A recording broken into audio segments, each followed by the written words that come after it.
At my baby shower, in front of my family, my husband's family, our friends, everyone, my mother-in-law stood up, looked straight at me and said, "We're getting a paternity test, just to be safe." She said it like she was asking if I wanted more cake, like it was no big deal to question whether the baby inside me belonged to her son. Then my husband, who I've loved, supported, and trusted for 5 years, nodded and added, "Can't hurt." He wouldn't meet my eyes. He just said it like we were talking about ordering an Uber. I looked around. Half the room froze. A few people awkwardly laughed, thinking it was a joke. My sister's face turned bright red. My mom dropped the plate she was holding. But me? I smiled. I took a deep breath, stood up slowly, and said, "Already did one. But not for him. It's for your dad." You could feel the air get sucked out of the room. Every single person went silent. Then everything exploded, people shouting, crying. My father-in-law nearly knocked over a table trying to leave. And my husband? He just stood there, staring at me like I'd just turned into a stranger. But I wasn't the one keeping secrets. And this? This is the part of the story they didn't see coming. My name is Leona Hart, and by the time I was 7 months pregnant, I had already decided that my baby's last name might be the only thing I kept from my husband's side of the family. My home was decorated with pink and gold balloons, soft baby blankets, and cupcakes shaped like tiny bottles. I had spent weeks planning my baby shower with my younger sister Tasha, and it was the first time I had allowed myself to feel excited. For the first time in months, I didn't feel sick or bloated or stressed. I felt hopeful. I stood in front of the mirror in a rose-colored maxi dress, one hand under my belly, and smiled. That smile would barely survive the afternoon. Tasha peeked her head in and whistled. "Damn, sis, you don't even look swollen today." I laughed and threw a pillow at her. "Thanks. That's the nicest thing anyone's said to me in weeks." She walked over, adjusted my necklace, and looked at me. "You ready to see Cynthia?" My stomach dropped. Cynthia Hart, my mother-in-law, had a way of draining the joy out of a room. It wasn't what she said, it was how she said it. She never directly insulted me. She didn't have to. She'd use a smile to mask every dig, every judgment. The first time we met, she looked me up and down and asked if my parents were in education or entertainment, as if I couldn't possibly have gotten into law school without a shortcut. And yet, here I was, still trying to win over a woman who never wanted to see me win at all. "I'm not ready," I admitted, "but it's Micah's day." That was our son's name, Micah, a name I had chosen, one my husband Evan didn't even fight me on. At that moment, I thought it meant he was finally listening. I thought we had finally become a team. The guests started arriving, friends from college, coworkers, cousins, old neighbors. My mom, Janet, was the first to show up, arms full of food, already fussing over centerpieces and trying to feed everyone. She kissed my cheek and whispered, "You look like a goddess." I hugged her tight. "I don't feel like one, but thanks." When Evan's parents arrived, the energy shifted. Walter, my father-in-law, hugged me a little too long. He always did. He'd kiss my cheek and linger, like he wanted to say more. He'd send me messages late at night asking how I was sleeping, how the baby was kicking, if Evan was treating me well. I used to think he was just kind. Then I started paying attention. Cynthia strutted in behind him, carrying a box and wearing a tight-lipped smile. "We brought our own cake. You know how Evan likes chocolate." She looked me up and down. "You've grown." "I'm pregnant, Cynthia. That's kind of how it works." She smiled wider. "Yes, well, not all weight gain is baby-related." I forced a laugh, excused myself, and went into the kitchen. Tasha followed. "I swear to God, if she breathes wrong, I'm flipping the buffet table," she said. "Please don't. I like the food too much." Despite Cynthia's attitude, the party went smoothly. At first, there were games, gifts, and laughter. For a little while, I forgot who was in the room. My best friend made a toast. My aunt cried during the slideshow. Evan rubbed my back while I opened onesies and rattles and books I'd loved as a child. He looked proud. I looked loved. But underneath it all, something in me stayed alert, like a wire pulled too tight. Cynthia had barely spoken to me all day, but she hovered near Evan, whispering in his ear every chance she got. When I caught his eye, he'd smile and brush it off, but I could tell he was hiding something. It wasn't guilt exactly, it was hesitation. He looked like a man trying to avoid stepping on a landmine. I just didn't know which one. At one point, I noticed Walter sitting by himself, watching me, not Evan, me. His eyes stayed on my face, my hands, my belly. When I met his gaze, he looked away and adjusted his watch like he hadn't been staring. It was subtle, but my skin crawled. I moved closer to the group. The last game was Guess the Baby Stats, and just before we started, I saw Cynthia whisper something in Evan's ear again. This time, he nodded. He didn't look happy about it, but he nodded. My mom noticed it too. She leaned over and said, "Do you know what that's about?" "No idea," I lied. In truth, I had a bad feeling. Cynthia never whispered anything good. I expected a passive-aggressive comment, maybe a dig at my parenting before it had even started. I didn't expect what actually came, but I should have. Because when someone shows you who they are, believe them. And Cynthia had shown me from the beginning that she didn't see me as a wife, a mother, or even a person worth trusting. She saw me as a threat. And that day, she decided to finally say it out loud. We had just finished the baby trivia game when Cynthia cleared her throat. She stood at the end of the living room, a glass of sparkling cider in one hand, and tapped her fork against it like she was about to give a speech at a wedding. I froze. She wasn't smiling anymore, not the fake kind, not any kind. She looked like a woman on a mission. "I just want to say," she began, "thank you to everyone who came today. It's been enlightening." People chuckled awkwardly. Evan's eyes darted to me, then back to her. "But before we all get too carried away," she said, "Evan and I have talked and we've decided we're going to get a paternity test, just to be safe." The room fell silent. The music kept playing, but quieter now, like even the speaker system was embarrassed. Someone near the back laughed nervously. My cousin coughed. My mom blinked like she hadn't heard right. I didn't say anything. I couldn't. It felt like all the air had been sucked from my lungs. Cynthia looked directly at me, waiting. Evan finally stepped forward and put a hand on my shoulder. His voice was soft, but it hit like a slap. "It can't hurt, babe, just to shut everyone up, right?" I looked at him, searching his face for any sign of irony, any indication that this wasn't real. But he meant it. He actually meant it. I stood up slowly, not saying a word. My sister Tasha jumped in before I could. "Are you serious?" she snapped. "You're really doing this here? At her baby shower?" Cynthia's smile returned, tight and controlled. "We just want to be sure, that's all. With how fast things moved after the wedding and with Leona's background..." She didn't finish that sentence. She didn't need to. My mom stood too, face flushed. "What background are you referring to?" Cynthia shrugged. "We just want to protect our son, our family. You can understand that, can't you?" The gall of it. To stand in my house, eat my food, watch me unwrap baby gifts, and then accuse me of lying about the father of my child in front of everyone. And to say it like she was asking about the weather. Evan didn't say anything else. He just stared at the floor like a boy caught between two parents. Like he had no say in it. Like he wasn't the man who had helped me pick out this home, this nursery, this life. Walter finally spoke. "Cynthia, maybe this isn't the time." She turned to him. "If not now, when? When she's already on the birth certificate? When it's too late?" I looked at him too. He met my eyes for a second, then looked away. There it was. Every single person who could have stood up for me, who should have, just stayed quiet.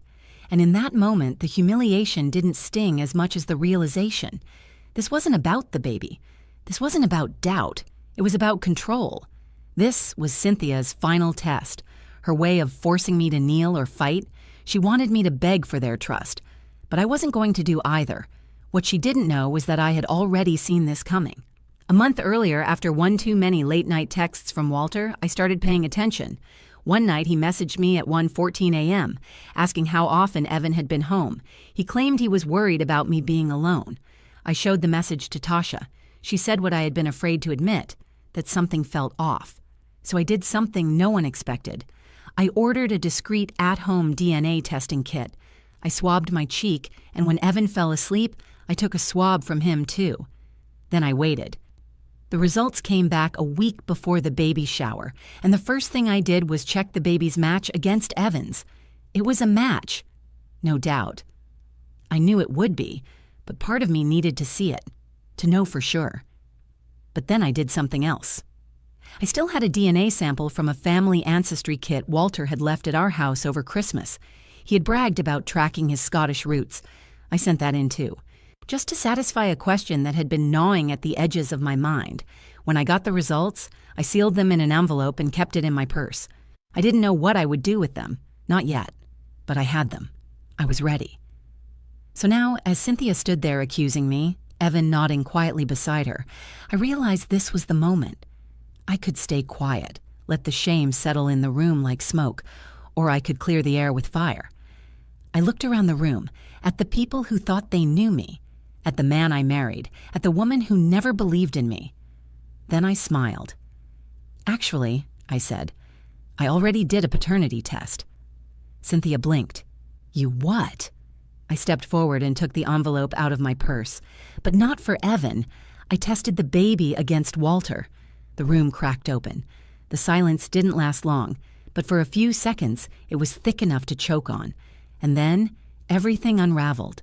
When the words left my mouth, I tested the baby against Walter. It was as if I had ripped the roof off the house. The air snapped.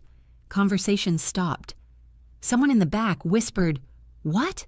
like they were afraid they'd misheard me. But they hadn't. I repeated it clearly this time. I already did a paternity test, but not for Evan. It's for Walter. Walter's face went white. His glass clinked against the table as he slowly set it down. Cynthia's mouth opened, then closed. For once, she had no words.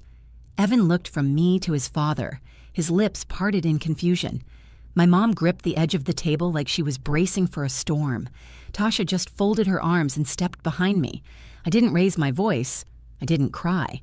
I stood there in the center of the room with the envelope in my hand and fire in my chest. I had imagined this moment a dozen times, but I hadn't expected it to feel so calm. Walter finally found his voice. "Leona, what are you saying?" I turned to face him directly. "I'm saying I got tired of being treated like a liar, like some outsider looking to trap Evan or scam this family. I knew someone would bring up the paternity test eventually, and I wanted to be ready, so I took matters into my own hands." "You tested me?" Walter asked, his voice shaking. "Without my permission?" "You gave it when you left that DNA kit at my house last December. You didn't think it mattered then." "I did." Cynthia slammed her glass down. "This is disgusting. You're out of your mind." I met her eyes.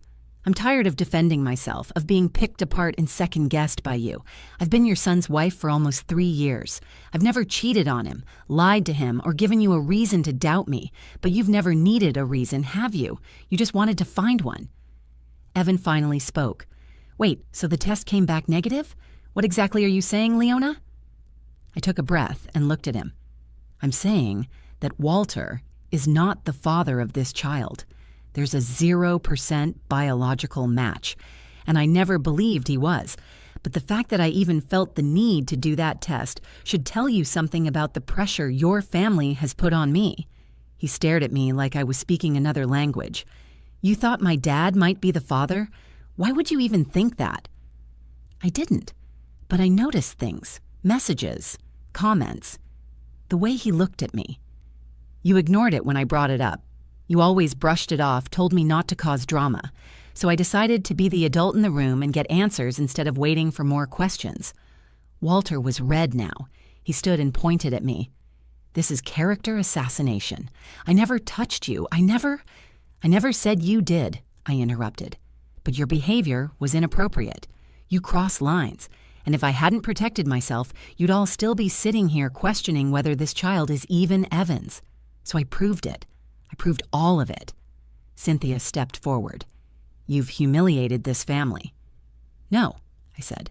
"I gave you exactly what you asked for. The truth." The envelope was still in my hand. I placed it on the coffee table in front of Evan and stepped back. "Read it, or don't. It's yours. I'm done explaining myself." The room had gone from festive to silent in under a minute. People started looking at each other, unsure if they should stay or leave. Tasha walked up beside me and whispered, "You want me to start showing people out?" I nodded. "Start with Walter." Walter didn't move. He looked at Evan, then at Cynthia, then back at me. "You don't belong in this family." I tilted my head. "That's funny. I was just thinking the same thing about you." Tasha moved toward him, and Walter finally turned and walked out without another word. Cynthia followed, fuming. Evan stood in place, staring at the test results he hadn't opened yet. I didn't need him to. I knew what they said. My mom took my hand. "You didn't have to go through all that, baby." I looked at her. Yes, I did. No one else was going to stand up for me. When the room emptied out, Evan finally spoke again. "You should have told me. You didn't have to go behind my back." I turned to him. "And you didn't have to agree with your mother in front of our entire family. You didn't have to say, 'can't hurt,' like I hadn't given you every piece of myself. You want to talk about betrayal? Start there."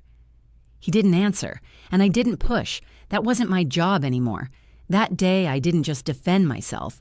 I reclaimed something I had been slowly losing since I joined the Hart family: my voice, my boundaries, my peace. I had waited too long for someone else to speak up for me. In the end, I was the only one who did. The guests had mostly gone. Tasha was gathering plates in the kitchen while my mom comforted a shaken family friend who had witnessed the entire scene. The house still smelled like vanilla cupcakes and fried chicken, but the sweetness of the day had long since soured. Evan sat on the couch, staring at the envelope I had left in front of him. He hadn't opened it. He hadn't said another word since I confronted his parents. I stood a few feet away, waiting, but not pleading. I had said everything I needed to say. Finally, he spoke. "I just don't understand why you had to drag my dad into this. If you knew the baby was mine, why bring him into it?" His voice wasn't angry. It wasn't even defensive. It was small, confused, like a child realizing the grown-ups have been lying to him for a while. "Because I saw where this was heading," I said. "Your mother has been planting seeds since the moment she found out I was pregnant. I knew a paternity accusation was coming. I just didn't know when. You still could have told me? And you still could have defended me when she said it. But you didn't." That stung. He looked down again, then finally reached for the envelope and opened it. He read the 2 sheets of paper, flipping between them. The silence stretched until he finally said, "So Walter really isn't a match?" "Nope. No biological relation to the baby? Not even a sliver." He nodded slowly. "And you really never thought he was the father?" I stared at him. "Are you asking me that as my husband or as Cynthia's son?" He flinched. "I just want to understand." I stepped closer. "Understand this. Your father sent me messages at 1 a.m. He asked if you were home. He made comments about how my pregnancy timing was interesting. He told me more than once that if I ever needed anything, he'd be there, no matter what Evan decided to do. That's not how a father-in-law talks to his pregnant daughter-in-law. That's how a man talks when he thinks he has leverage. So I did the test.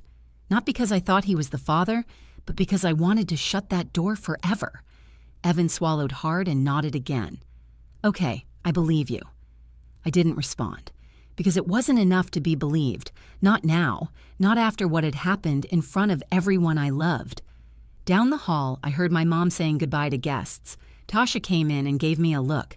She didn't speak, but she didn't need to. Her eyes said everything. You did what you had to do. Cynthia never came back into the house. She waited outside for Walter, who had peeled out of the driveway 30 minutes earlier. I saw her from the window, pacing by the car, talking on the phone, furious. She didn't look hurt. She looked exposed. And for her, that was far worse. My mom walked back into the room and rubbed my back. "You did good today." I leaned into her for a second. I didn't want to ruin the shower. "You didn't. You saved your child's future from being surrounded by people who only see suspicion." She was right. That moment hadn't ruined anything. It had revealed everything. The next day, Cynthia sent Evan a long email accusing me of manipulating the situation, of turning him against his family, and of humiliating Walter unfairly. She never mentioned the test results. She never apologized. Evan didn't show me the full message, but I saw enough to know that her version of the truth didn't include accountability. Walter stayed quiet. He didn't reach out. He didn't deny the messages. He just disappeared. Evan told me later that he had gone to stay at a friend's place. Maybe that was true. Maybe it didn't matter. A few days later, Evan came home from work early. He brought flowers. He sat me down and said he had called a therapist. For himself. For us. "I need to be better," he said. "Not because I think I messed up once, but because I've let things slide for years. You shouldn't have had to fight alone." I listened. I appreciated it. But I told him it would take time. Trust doesn't come back just because someone apologizes. It comes back when they change. He asked me if I still wanted our baby to have his last name. I said yes, but not because of the name. Because I still believed he could grow into the kind of father who deserved it. Micah was born 3 weeks early, strong, healthy, loud. He had Evan's eyes and my stubborn mouth. He screamed like he had something to say, like he had a story to tell. And when Cynthia asked to visit at the hospital, I said no. Not yet. Maybe not ever. She had wanted a test. I gave her the truth. But now that it was out, she didn't know what to do with it. The truth didn't just clear my name. It changed everything. It broke things that needed to break, and it gave me a chance to start something stronger in their place. The hospital room was quiet when Micah fell asleep in my arms. His breathing was soft and steady, his tiny hands curled against my chest. Evan sat nearby watching us. For the first time in months, there was peace between us. Not because everything was fixed, but because everything had been laid bare. There was no more pretending. Micah's birth wasn't a reset. It was a mirror. He brought with him a truth we couldn't ignore. We either had to rise to it or fail in front of it. In the weeks that followed, the silence from Cynthia and Walter grew louder than any words they could have spoken. Cynthia never apologized. She sent a gift, a silver baby rattle with Micah's initials engraved on it, but no card, no message. I wrapped it in tissue paper and placed it in a drawer. Not out of pettiness, but because I wanted Micah to decide one day what to do with that part of his story. It wasn't mine to destroy or rewrite. It was his to understand on his own terms. Walter stayed gone. Evan told me that his father denied nothing. He didn't explain the messages, the timing, or the tension he had created. He didn't admit guilt, but he didn't claim innocence either. Evan said that told him everything he needed to know. We moved forward carefully. Evan started setting boundaries with his mother for the first time in his life. He canceled their weekly dinners. He stopped answering late-night calls. He told her clearly that until she respected me, she wouldn't have access to Micah. It wasn't easy for him. He'd always been the peacekeeper, the one who swallowed his discomfort to avoid confrontation. But he finally understood that silence in the face of cruelty isn't neutral. It's permission. And for the first time, he chose me. Tasha came over often. She helped me set up the nursery, held Micah while I napped, and reminded me constantly that I had done the right thing. My mother became even more protective. She started calling me every morning just to check in, and I welcomed it. After what I had gone through with Evan's family, I clung tighter to the ones who showed me love without conditions. I didn't forgive Cynthia, not right away, maybe not ever. But I did stop letting her live in my head. I stopped worrying about what she thought of me, or what lies she might try to spin next. She had shown her hand. The whole family had seen it. And once the truth is out, it's hard to twist it back into something polite. People talked, of course. Cousins called to ask questions. Friends who were at the baby shower sent long texts. Some were supportive, some were uncomfortable. But none of them mattered more than the quiet truth I carried now. I had defended myself without cruelty. I had protected my son before he was even born. I had done what too many women are told to avoid. I stood up and told the truth, no matter how messy or inconvenient it was for the people around me. Evan and I started therapy together. We didn't jump back into old routines or pretend nothing had changed. We talked about trust, loyalty, and how easy it is to lose each other when fear leads the way. Some days were hard. Some nights we sat in silence, not sure what to say. But we kept showing up, and that, more than any apology, gave me hope. When Micah was 2 months old, Evan looked at me across the room and said, "Thank you for not letting them break you." I held our son and answered, "I didn't do it for them.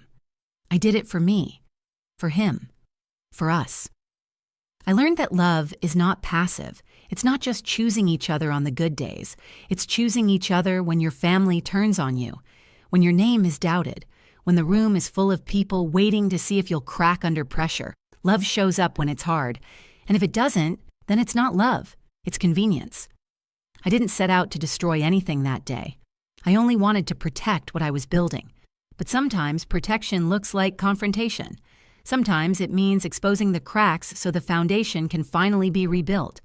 To any woman who's been doubted, dismissed, or dragged through someone else's insecurities, let this be your reminder. You don't owe anyone your silence. You don't need their approval to tell the truth. And when they try to turn your strength into a threat, show them just how dangerous honesty can be. Micah won't remember that baby shower. But one day, when he's old enough to understand, I'll tell him the story. And I'll say, the day they tried to question your place in this world, I made sure they never did again. If this story made you feel something, anger, strength, even clarity, I hope you carry that feeling with you. Too many women are told to stay quiet, to protect the family image, to not make waves. But the truth matters, and protecting your peace matters even more. If you've ever had to stand up for yourself in a room full of people who doubted you, drop a speech bubble in the comments and tell your story. Or just say, I'm here, because you're not alone. Like this video if it hit home. Share it with someone who needs a reminder that their voice is powerful. Subscribe to the channel for more real, unfiltered stories that don't shy away from the truth. Thanks for watching. Until next time, protect your peace, trust your gut, and never let anyone test your worth.